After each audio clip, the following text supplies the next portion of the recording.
to make us all merry. God bless the master of this house and the mistress also, and all the little children that round your table grow, the cattle in your stable, the dog at your front door, and all that dwell within your gates. We wish you 10 times more. The soul cake, please good Mrs. a soul cake, an apple, a pear, a plum, or a cherry, any good thing to make us all merry. A soul cake, please good Mrs. a soul cake, 1 for Peter, 2 for Paul, and 3 for him that made us all.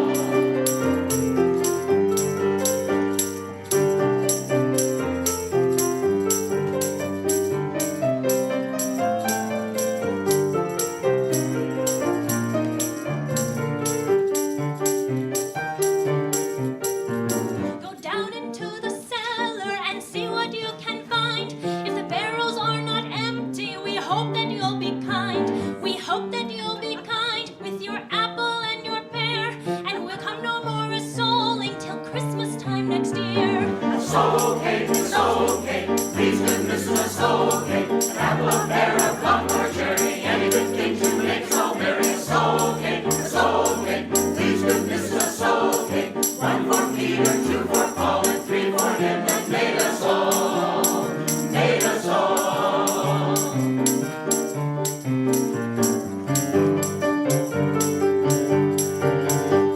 The streets are very dirty, the shoes are very thin. I have a little pocket to put a penny in.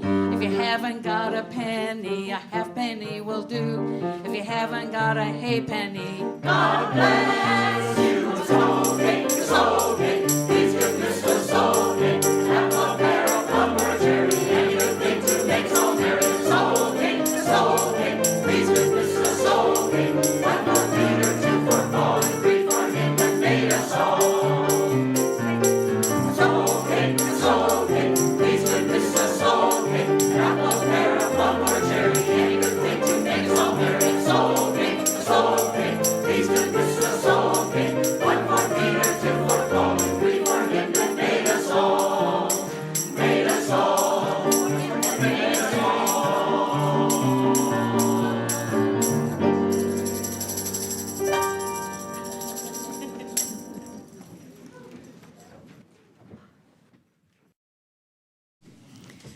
Good evening. Welcome to the Olympia Unitarian Universalist Congregation on this Christmas Eve. I'm the Reverend Mary Geer, and I use she, her pronouns. I'm joined this evening by the Reverend Sarah Lewis, the Director of Community and Faith Development, Troy Fisher, our Music Director, and Teresa Madsen and Fritz Reedy on the tech table, and of course, the wonderful OUUC choir. Here at Olympia UU Congregation, we envision an interconnected world that is loving, just, and healthy. We are grateful for the many hands that helped make the service meaningful this evening. We're very glad that you have chosen to be here in whatever way you arrive. All are welcome. We have the good fortune of a full sanctuary this evening. How wonderful is that? And so we want to make room for everyone. If there are seats around you, or if you're at the end of a row and there's seats in the middle, we would appreciate if you move in or let our ushers know that there are seats near you for folks who are still arriving. Thank you and welcome. Good evening. I'm Reverend Sarah, and I use she, her pronouns. Please plan to join us for fellowship, cookies, and beverages in the Commons after the service. For those online, we'll offer breakout rooms for conversation after the service. This is our traditional candlelight service. For those online, I invite you to find a candle so we can light them together later when we sing Silent Night. For those on site, you should have picked up a candle on your way into the sanctuary. If you need one, raise your hand, wave, let the ushers know. Now let us open our hearts and minds as we prepare for this Christmas Eve service. Welcome, everyone. It is good to be together. On this holy night, we light a chalice, the light and warmth of the flame held in the cup of welcome and hospitality. Our chalice lighting words are adapted from Fellow Sojourners by Dan Lambert. We gather together on this Christmas Eve as fellow sojourners looking for light, for hope, for peace, and for love. We gather as people from many backgrounds, many faiths, many cultures, and many spiritual paths. As we light this chalice, we gather as one body, seeking in this night the message to all of humanity. Its message is that there is light, there is hope, there is peace, there is love.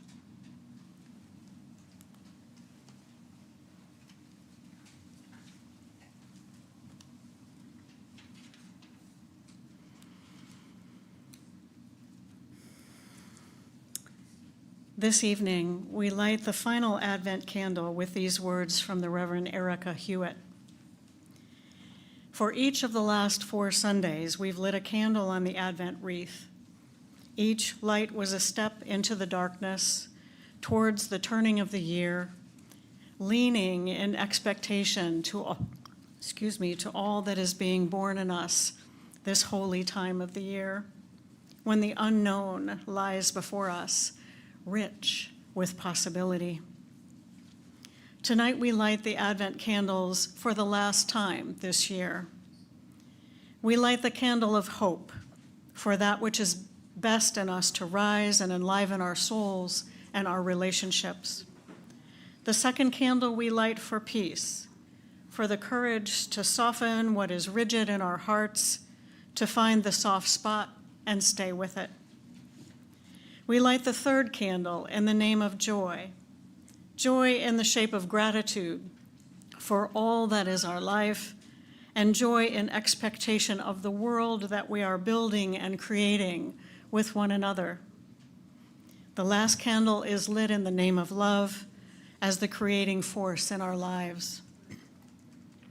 And finally, tonight, we light the central candle, the light that shines in the darkness with the full power of our faith. We know, says the Reverend Bill Sinkford, how real the brokenness of the world is, but we will not give brokenness the last word. May this light bear our hopes as well as our faith in love, in goodness, in compassion, in justice. The light shines in the darkness, but the darkness shall not overpower it.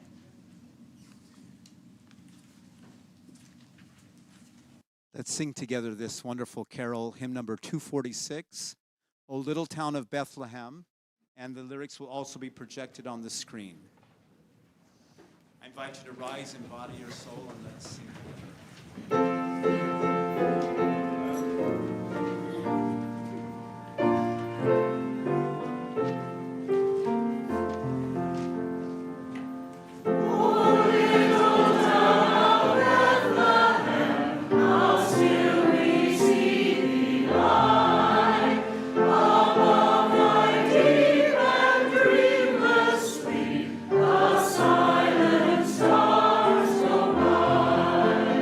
Yeah.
Our opening words are offered by Sherry Woodbury, titled Open to Awe.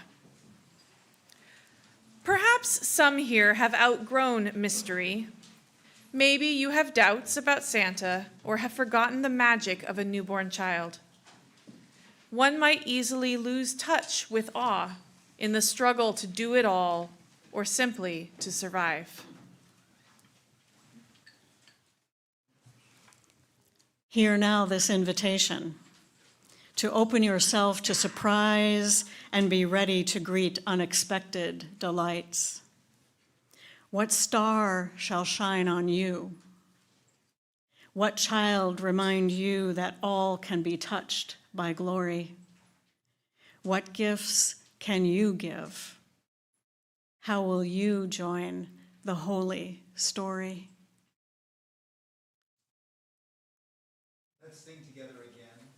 Hymn number 244, It Came Upon the Midnight Clear. I invite you to rise and let's sing.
Tonight's first reading comes from the Christian scripture, the book of Matthew, chapter 2.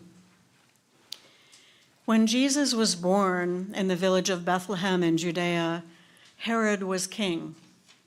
During this time, some wise men from the east came to Jerusalem and said, "Where is the child born to be king of the Jews? We saw his star in the east and have come to worship him. When King Herod heard of this, he was worried, and so was everyone else in Jerusalem. Herod brought together the chief priests and the teachers of the law of Moses and asked them, "Where will the Messiah be born?" They told him, "He will be born in Bethlehem, just as the prophet wrote. Bethlehem in the land of Judea, you are very important among the towns of Judea.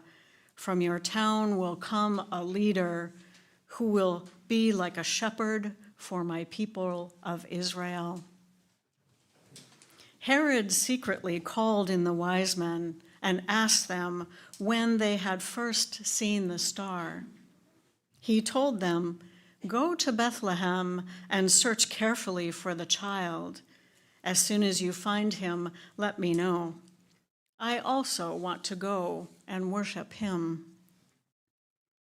The wise men listened to what the king said and then left. And the star they had seen in the east went on ahead of them until it stopped over the place where the child was. They were thrilled and excited to see the star. And when the men went into the house and saw the child with Mary, his mother, they knelt down and worshiped him. They took out their gifts of gold, frankincense, and myrrh, and gave the gifts to him. Later, they were warned in a dream not to return to Herod, and they went back home by another road. After the wise men had gone, an angel from the Lord appeared to Joseph in a dream and said, "Get up, hurry and take the child and his mother to Egypt. Stay there until I tell you to return, because Herod is looking for the child and wants to hurt him." That night, Joseph got up and took his wife and child to Egypt, where they stayed until Herod died. So the Lord's promise came true. Just as the prophet had said, "I called my son out of Egypt."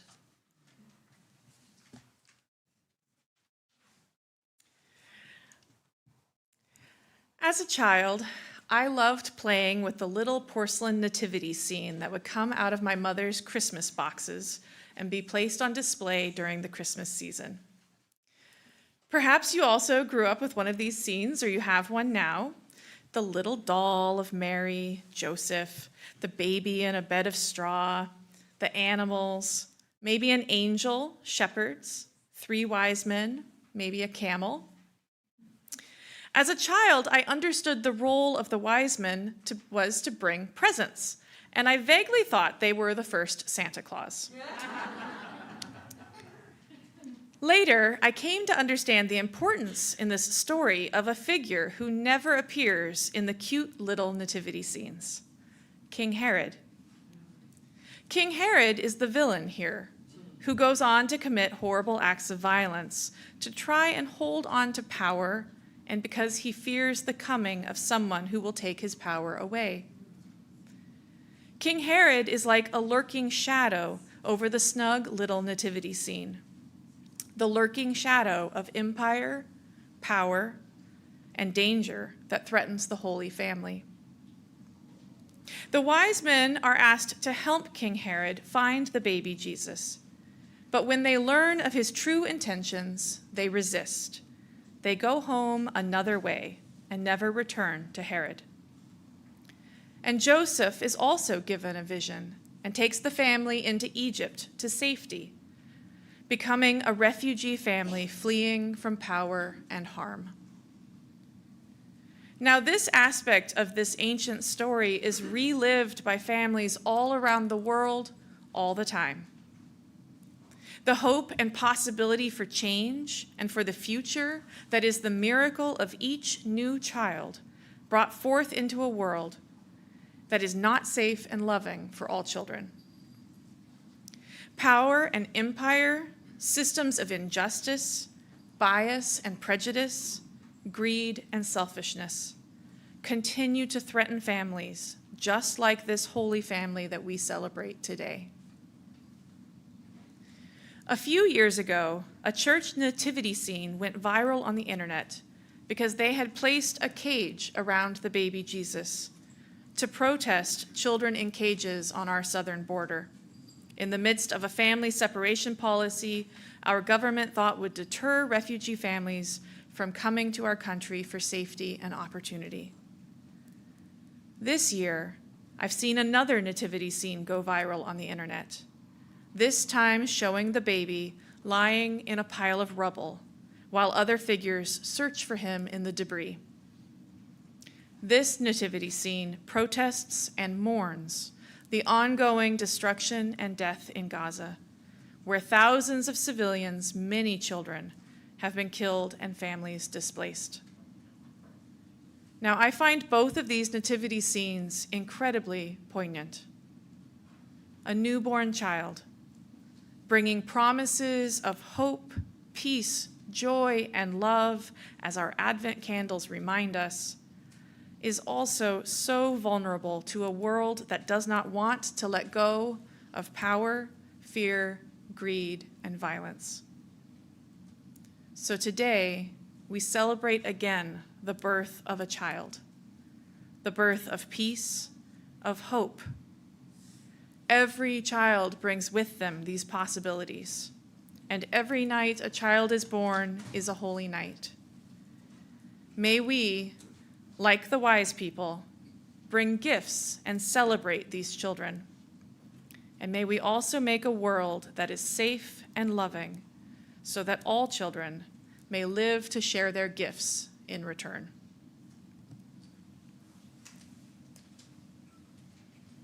Let's rise and sing again, hymn number 231, Angels We Have Heard on High.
This is a season of generosity. Tonight we offer each other the gift of our presence as we build the light of community. And we take an offering now to shine our light beyond these walls as we live out our vision of an interconnected world that is loving, just, and healthy. We join together in service to something that is greater than ourselves, and in the process of transforming the world, we transform ourselves. The offering we will collect this evening will support the Ministers' Benevolence Fund. With this fund, all of the ministers here, including me, are able to help those who request it, people connected with the congregation and others who ask for help. In these past few months, we have prevented a car from being impounded, a car that was someone's home. We have helped purchase medicine, and we've helped purchase clothing for school. There are so many stories. Together we can do so much more than any one of us alone. Thank you for your generosity. May the offering now be generously given as it is most gratefully received.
Leaves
the sun's love in the spring becomes the rose. And lightens every load.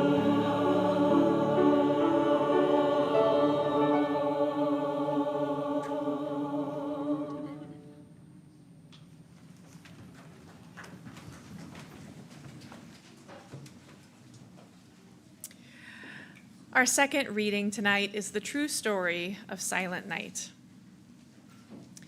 It is the year 1818 in the small town of Oberndorf, Austria. Europe is recovering from over 20 years of war. The people are struggling with insecurity and financial instability, which is made even worse by famines, floods, and other political and geographical conflicts.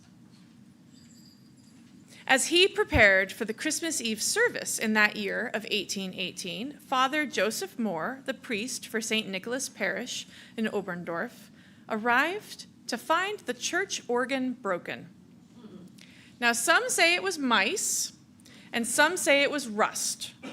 No matter, the organ didn't work and could not be repaired in time for Christmas. How would his hurting congregation have music on Christmas Eve? The story says that Father Moore took the long way home that winter evening just before Christmas. He walked up a hill and looked upon the peaceful snow-covered village. Taking in the silence of this wintry night, Father Moore remembered a poem he had written a few years before, a poem about the night that angels announced to shepherds on the hillside the birth of the long-awaited Messiah. Now, Father Moore had words, but no music. So the next day, he visited the church organist, Franz Gruber. Gruber worked quickly to compose a melody that could be played on a guitar. By Christmas Eve, they had a carol that could be sung by their weary and worried congregation, a song of peace and hope. It might have ended there in Oberndorf, but the story goes that the next spring, when the organ builder fixed the organ in St. Nicholas Church, he heard organist Franz Gruber test the instrument by playing the simple melody Gruber had written for Christmas Eve. The organ builder was so impressed with the tune that he took copies of the music and words back to his village, where two well-known families of singers, the Rainiers and the Strassers, heard it, and both families added this new song to their holiday repertoire. The Strasser sisters shared the carol across Northern Europe, and in 1834, they performed Stille Nacht for King Frederick William IV of Prussia. He liked it so much that he ordered his cathedral choir to sing it every Christmas Eve. In 1848, the Rainer singers brought the song to the United States, singing the original German version at New York City's Trinity Church. And in 1863, 45 years after being sung for the first time, Stille Nacht was translated into the English Silent Night.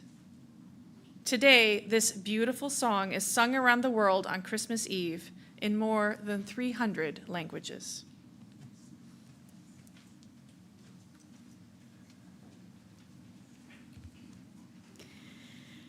I have to confess that I can really relate to Father Moore this Christmas season. Earlier this fall, I was struggling with what a Christmas Eve service might be like in this time of war and uncertainty, instability, and environmental disasters.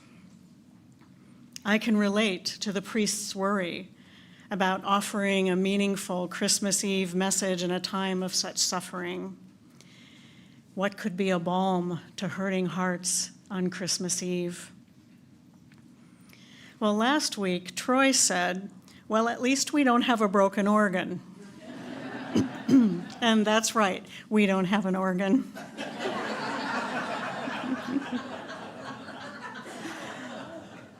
And there is an awful lot that feels broken right now, and for some of us, we have broken hearts.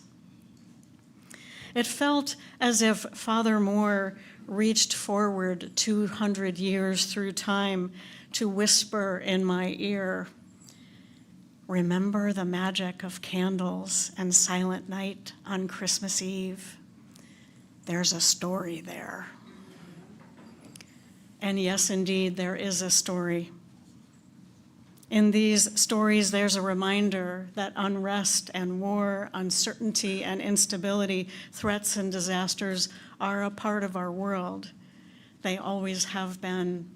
Perhaps it's the human condition. In these stories of 200 and 2,000 years ago, we are reminded that none of these sorrows are new. There are hardships and suffering in our time, the time that we are living in, and so we feel it more acutely now. Yet humanity has survived such sorrows. To live in this world is to live with all of this and all of the feelings we have in response. Sorrow alongside joy, grief alongside awe and wonder. These stories also remind us that things happen, so we must choose and adapt. An organ breaks, and we improvise with new music, and we find a friend with a guitar. We are faced with a decision about being complicit to violence or defying power, and we choose justice. When faced with a global pandemic, we adapt, and we choose to care for one another. We humans can be creative, caring, adaptable beings with the power to respond to whatever happens. To live in this world is to be flexible, compassionate, and nimble. The unknown lies before us, rich with possibility. We know, says the Reverend Bill Sinkford, how real the brokenness of the world is, but we will not give brokenness the last word. These stories remind us that we are not alone in whatever brokenness there may be. We gather at the side of a cradle where a baby brings a promise of hope to the world. We gather to sing a carol created amid turmoil, a carol that reminds us of peace. And we gather at the darkest time of the year to share the light, passing a small flame from one to another, to remember that darkness will not overpower the light. Our togetherness declares that brokenness will not have the last word. On this silent, holy night, may we remember the lessons of the ancient stories and bring them into the story that we are writing right now. Creativity, resistance, collaboration, caring, and most of all, gathering to pause and notice the wonders of this moment now.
This evening, we have gathered here in this sacred space, in the company of each other, opening our hearts to each other on this holy night. Now let's prepare to share the light.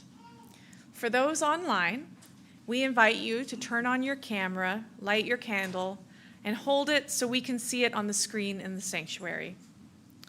For those on site, in a moment we will pass the light to each other as we sing Silent Night.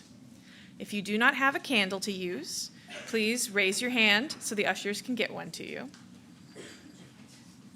All right, still a couple.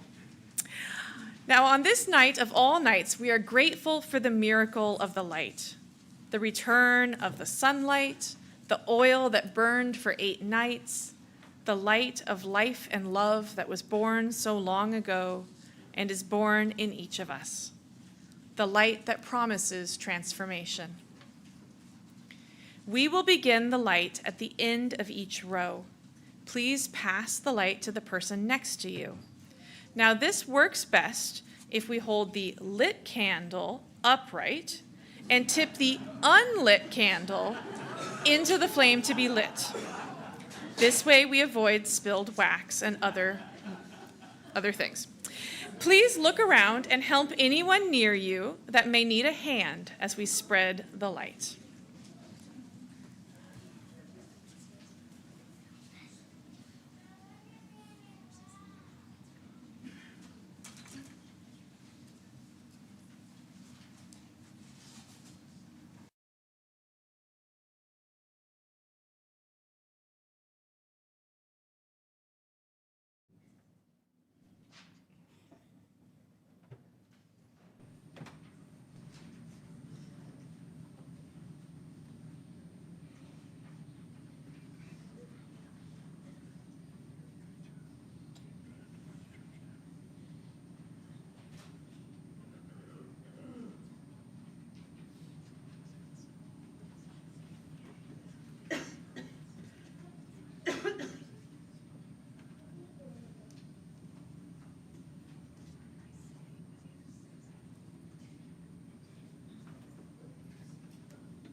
Tonight in this community, we have shared stories, sung carols, opened our hearts to the beauty of music.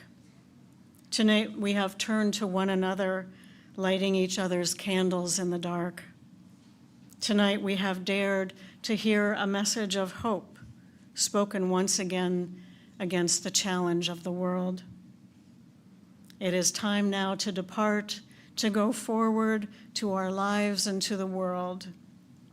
May joy be your companion, whether you are here alone or with others. May love be your strength, and may the gift of community dwell in your heart.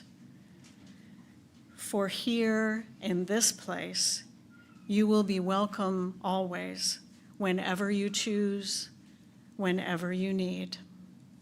We wish you each and all a blessed solstice and a Merry Christmas. May you go in peace, go in joy, go in love.